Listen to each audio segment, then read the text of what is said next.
Buenas noches, soy la licenciada Marian Huerta Hernández.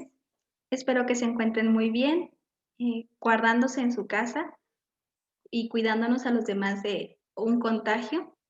El día de hoy, como parte del Festival Mictlán, voy a platicarles un poco sobre las brujas como un símbolo y su evolución a lo largo, pues, de muchos siglos, ¿verdad? Entonces, primero que nada, quiero comentarles que es un honor participar y estar con ustedes esta noche y espero que lo disfruten. Brujas. Han sido cazadas, torturadas y contradictoriamente idolatradas. Mujeres temidas por el gran poder que poseen o engendros del demonio y la maldad, que hoy en día aún se puede tener esa idea, pero la verdad es que no siempre fue así. En la Edad Media se recurría a alcahuetas, curanderas o adivinas para resolver muchos de los problemas cotidianos, desde tratar el mal aliento con algunas plantas o hierbas hasta conseguir marido o esposo.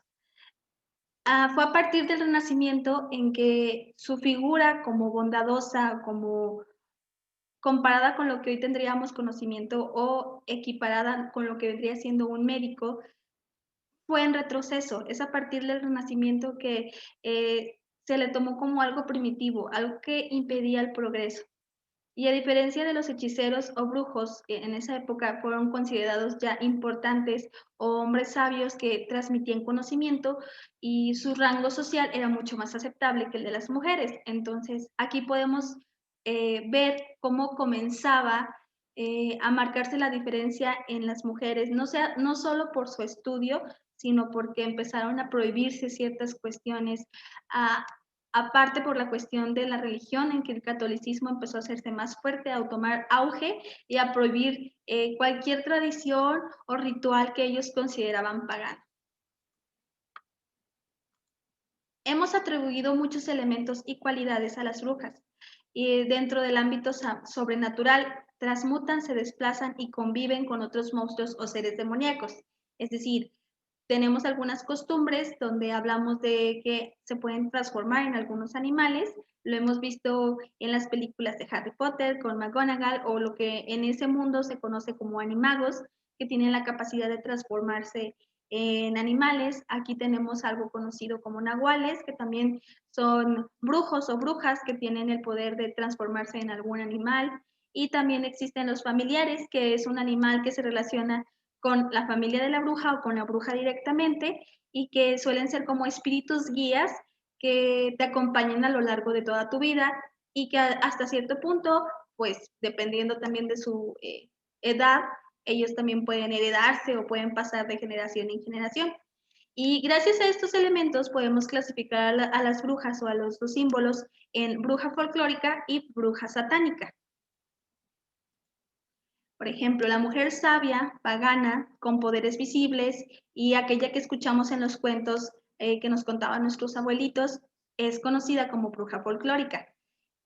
Algunas veces podemos relacionar la bruja folclórica también con lo que conocemos como una practicante de Wicca o que sigue ciertas tendencias o ciertas creencias donde su magia siempre va mezclada con la naturaleza, con el poder de sanar, de curar, de tratar de ayudar a los demás. Algunos de ese tipo de brujas podemos verlos en algunas películas como Hansel y Gretel, Cazadores de Brujas. Podemos observarlo también en algunas cuestiones como, bueno, voy a decir un ejemplo que está un poco chusco, pero a mí me gusta. Las brujas que vemos en las caricaturas de Scooby-Doo, las Hex Girls, también una de ellas se supone es una bruja folclórica porque viene de descendencia familiar por el estilo, bueno, algo así mencionan en la caricatura. Y bueno, este tipo de bruja la relacionamos más con eso, con la naturaleza, con que está en contacto con ella, con que puede sanar y curar y tiene un aspecto más bondadoso. Y la otra bruja, es decir, la mujer que realizó un sacrificio animal o humano para ofrecerlo al demonio, es lo que denominamos como bruja satánica. Y bueno, gracias al proceso de transculturación que han sufrido muchos países, es que han surgido elementos que a la vez pueden llegar a ser similares en un país y en otro, pero tienen su concordancia, es decir, tiene un porqué. En el caso de, por ejemplo, las mujeres que hacen un ritual o un sacrificio, viene también un poquito del vudú o de otras religiones. Entonces, sí nos damos cuenta que hay similitudes en culturas, aunque no sean lo mismo. Y también es gracias a esa transculturación que vamos viendo cómo elementos que tenía una se incorporan a otra. Pasa lo mismo con el catolicismo, es decir, el catolicismo le dio una razón de ser a la bruja satánica, porque realmente bruja, ese término denominado que podría mucho considerarse ofensivo y también a la vez halagador, eran para referirse a esas mujeres paganas que se dedicaban a curar, a atender un parto, a crear medicamentos, aquellas que estaban dedicadas al estudio, pero sin la oportunidad de realmente ser una profesional en el aspecto. Y es por eso que el catolicismo le dio ese significado tan fuerte a la brujería y pues más que nada a la Santa Inquisición. Actualmente observamos la mezcla de cuáles signos. Es decir, ambos tipos de brujas se fueron fusionando culturas y surgieron así nuevas creencias, suposiciones y otros elementos a incorporar. No sé si voy muy rápido, espero que no. Entonces, es típico ver a las brujas cargadas de cachivaches o en su escoba, encorvadas por el mismo peso, acompañadas de alguna familia, algún animal. Es decir, a lo que si una bruja o una mujer de la Edad Media tenía alguna mascota como un perro o un gato,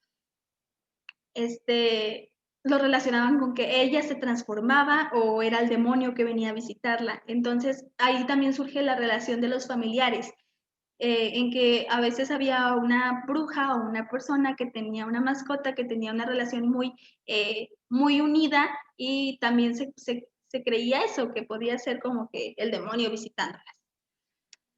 Y también, por ejemplo, vamos a ver más adelante el elemento de la escoba, que ¿por qué relacionamos a las brujas con una escoba? ¿Por qué no a los brujos? ¿Sí? Hablando ya del sexo masculino. Y bueno, se supone, según Peirce, esta imagen sería un signo, es decir, relacionamos a la bruja con una anciana verde o de una nariz larga, encorvada, siempre acompañada de un animal o de una escoba. Esa sería una bruja, eso sería un signo, los relacionamos siempre. Entonces, este insigno sigue vigente. Es decir, vemos decoraciones de Halloween, vemos disfraces y también hay mucha alusión a las brujas en series, películas y leyendas, ¿verdad? No sé, algunos conoceremos las leyendas de Tlaxcala, de las brujas que pueden quitarse las piernas y se transforman en animales o en bolas de fuego, que roban inocentes, niños o personas perdidas. Y bueno, hay tanto tipo de leyendas. De hecho, yo me voy a tomar el atrevimiento de recomendarles el canal de YouTube de Relatos de la Noche, donde hay varios relatos de brujas muy bien estructurados, vamos, que se nota que es una experiencia que ha vivido el público o la persona que mandó el relato. Entonces, yo creo que nos serviría también como un parteaguas para darnos cuenta de qué tan inmerso sigue el símbolo o, vamos, ese tipo de creencias en nuestra cultura. Nos adueñamos de diferentes elementos y creamos nuestra propia versión del símbolo, añadiendo, quitando, renovando, a tal punto que el símbolo sigue presente en muchas de nuestras costumbres. Por ejemplo, la escoba. Entonces les comentaba, ¿por qué creemos que se relaciona la escoba a las brujas? Bueno, en gran parte porque es un instrumento o una herramienta que utilizan las mujeres. Y las únicas que pueden ser brujas, según nosotros, son las mujeres, ¿verdad? Entonces, también se creía que este elemento esta herramienta lo utilizaban para volar, pero no es literalmente, sino que se refiere a que cuando las mujeres que se dedicaban a la recolección de hierbas, de plantas medicinales, utilizaban la mandrágora o la belladona o algún otro tipo de planta que provocaba efectos, vamos, de alucinaciones, también llegaban a untarla en las escobas para masturbarse. Entonces, de ahí surge el término de que volaban, porque no era tan literal de que levitaran, sino que por toda la droga que consumían, ellas mismas contaban que podían elevarse. O también puede hablarse un poquito de lo que es un viaje astral, donde manejaban tanto la meditación y con ayuda de estas plantas alucinógenas, tenían ese efecto de poder separarse de su cuerpo, pero realmente no es que volaran, sino que esos elementos, el elemento de la escoba fue muy importante, les digo, primero que nada porque lo relacionamos con una mujer, ¿sí? Una mujer es la que barre, la que toma la escoba, la que la arregla, la casa, etcétera. Entonces de ahí también surge esa relación con las brujas propiamente. Y después les digo, se creía que ellas tomaban una escoba y volaban durante las noches y después llegaban a un prado y bailaban alabando al diablo y tenían relaciones con ellos, o bueno, con los demonios. Pero les digo, no era tanto eso, sino que eran mujeres que practicaban la medicina, que utilizaban plantas y ellas mismas sabían las dosis que tenían que utilizar, porque una dosis muy alta pues podía causar la muerte, un shock, una reacción adversa más drástica que consumir solamente la necesaria, pues para tener ese tipo de experiencia, ¿verdad? Alucinógena. Entonces, la escoba es uno de los símbolos más fuertes que sigue muy presente en las brujas y que realmente conlleva o lleva consigo una carga mental muy fuerte. Les digo, imagínense lo que significa, bueno, la forma, ya sabemos, de un palo y los pelos que tiene para barrer, y pues la utilizaban también para masturbarse, ya que en esa época, pues ni hablar de la religión, de que podíamos hablar del autoplacer. Y bueno, otros elementos muy importantes que se toman es el caldero o el pentagrama. No me quiero arraigar tanto en ellos, sino más que nada porque el pentagrama sabemos que tiene símbolos diferentes. Por ejemplo, si hablamos de cuestiones en la Wicca, significan los 5 elementos y hace referencia a los elementales, que son los elementos que te ayudan a transmutar, a llegar a, vamos, a formar cierto conocimiento de la naturaleza y a poder utilizarla para el bien.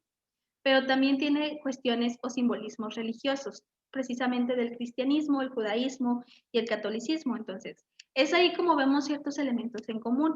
O otro caso muy similar sería la cruz, es decir, la cruz es un elemento católico, pero si tú la pones invertida se convierte en un elemento satánico.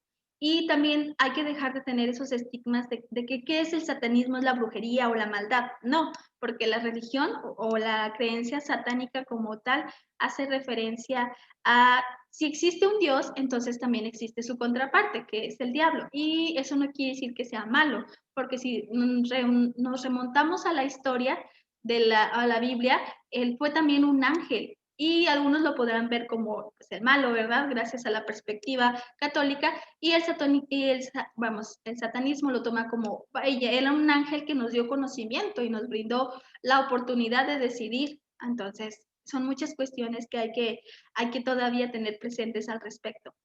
Y pues bueno, recordar, por ejemplo, que gracias que a las brujas las asociaban con los gatos, es que también la peste negra se salió de control. Es decir, mataron a los principales encargados de eliminar a las ratas, que eran los gatos, por temor a que fueran brujas, y pues la peste negra se salió de control.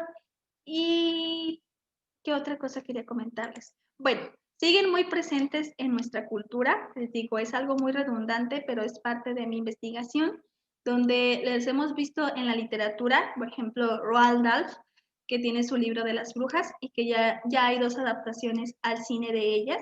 La primera de 1990, donde Roald Dahl no le gustó esa adaptación. De hecho, decía que no podía creer que su obra la hayan transformado de esa manera.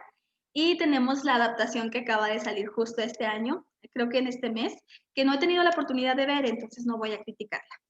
Pero retomando la película de 1990, vemos mujeres, de hecho el libro comienza con una cita muy buena que habla de que no creas que las mujeres, que las brujas, perdón, son mujeres feas y horribles, no, ellas se disfrazan, podría ser cualquiera de nosotras. Y bueno, hasta cierto punto es verdad, se supone que tienen el don de camuflajarse y pasar inadvertidas. Tenemos otras versiones más dulces o más agradables, como por ejemplo la película de Hocus Pocus, que se estrenó en 1993, si no mal recuerdo, donde vemos a 3 adorables brujas que querían quitarles su fuerza vital a los niños para ser jóvenes o tener vida eterna. Y pues nos conocemos a los personajes de sobra, ¿verdad? Tenemos a Winifred, a Mary y según yo me las sabía todas. Es esta Mary, Winifred y puede ser que no me acuerde. Mm, no, no me acuerdo. Bueno, dejémoslo así. Las tres hermanas Anderson. Entonces, los elementos que vemos en Disney son muy dulces y de hecho no llegamos a ver todo su poder, ¿verdad? Como comparado con el de las brujas, donde preparan una poción para transformar a los niños en gato, digo, en ratón. Y en el caso de Disney con Hocus Pocus, pues vemos las escobas, vemos un libro que se supone que es el libro del diablo y hay varias menciones al personaje del diablo como tal. Tenemos una escena muy icónica donde ven a una persona disfrazada de diablo y le dicen señor o amo, si no mal recuerdo. Entonces, les digo, esos elementos siguen muy presentes, tan inmersos todavía en nuestra cultura, en las películas, en las series. Tenemos la serie también de 2000 de Hechiceras, que bueno, es una de mis series favoritas y yo creo que de la mayoría de nosotros, donde también tenemos a tres hermanas.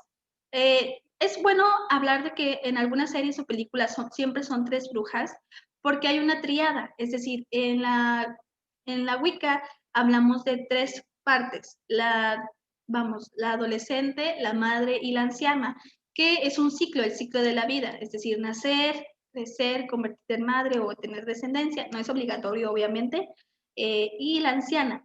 Y habla de ese ciclo de conocimiento y pues también tener como que tres brujas representa el elemento de la fuerza o de la triqueta. Entonces, les digo, por eso en algunas series y películas son tres, siempre son tres. Y hay otras donde también está el elemento de la bruja, pero pasa desapercibido. Por ejemplo, en el caso de Coraline, donde vemos Coraline de Neil Gaiman, donde vemos a la otra madre y no pensamos que sea una bruja, pero si tú tomas los elementos poco a poco te vas dando cuenta que de hecho eso es una bruja. Crea un mundo ficticio, está escondida, se puede transformar en una araña y bueno, este tipo de cuestión o de elementos que toma como los botones, como darle siempre al niño lo que quiere, nos retoma un poquito a la historia de Hansel y Gretel, donde la bruja les da de comer para que engordara a esta Hansel y poder comérselo. Algo similar hace con Coraline, quiere convencerla, quiere que se quede con ella y bueno, vemos a los tres fantasmas de los niños donde donde ellos le advierten a Coraline que no todo lo que parece bueno lo es. Y les digo, entonces podemos notar poco a poco los elementos, cómo están inmersos todavía en nuestra cultura, tanto así que hay personas que se dedican no solamente a estudiar el símbolo de las brujas o su historia, el origen, su historia, su desarrollo. Hay personas que se dedican a crearlas a partir de las ilustraciones, gente que cada vez se acerca un poco más a esta cuestión pagana y que no quiere decir que está mal, simplemente es parte de nuestra cultura. Lo podemos ver también en las calles de la ciudad, donde vemos nombres de señoras que se dedican a hacer limpias, amarres, lecturas, etc. Y bueno, esto sería todo de mi parte. Hay mucho, me gustaría extenderme mucho para hablar, pero la verdad es que entre un poquito de pena y un poquito de distracciones que tiene uno, no puedo explayarme tanto. Solamente quería comentarles mis referencias. Tomo el libro de Con el Diablo en el Cuerpo de Esther Cohen, que es del 2003. De nuevo sobre la historia de la brujería de Marvin Harris, que es su libro Vacas, Cerdos, Guerras y Brujas. Y también tomo un poquito del libro de Paul Cobley, de Semiótica para Principiantes. Y creo que es todo por el momento. Hay muchos libros que podemos tomar como referencias para hablar de este símbolo. Están muy marcadas en la cultura, les digo, es cuestión solamente de prender la televisión, abrir Netflix, por ejemplo, está Sabrina, la Sabrina de 1990 y tantos, creo, 98, o del 2000, tenemos la Sabrina que sacó Netflix, tenemos juegos sobre ellas, entonces hay que aprovechar, analizar el símbolo y seguir disfrutando de este elemento tan mágico que siguen siendo las brujas. Entonces, sería todo de mi parte, espero que les guste, cualquier duda estoy para servirles. Bye.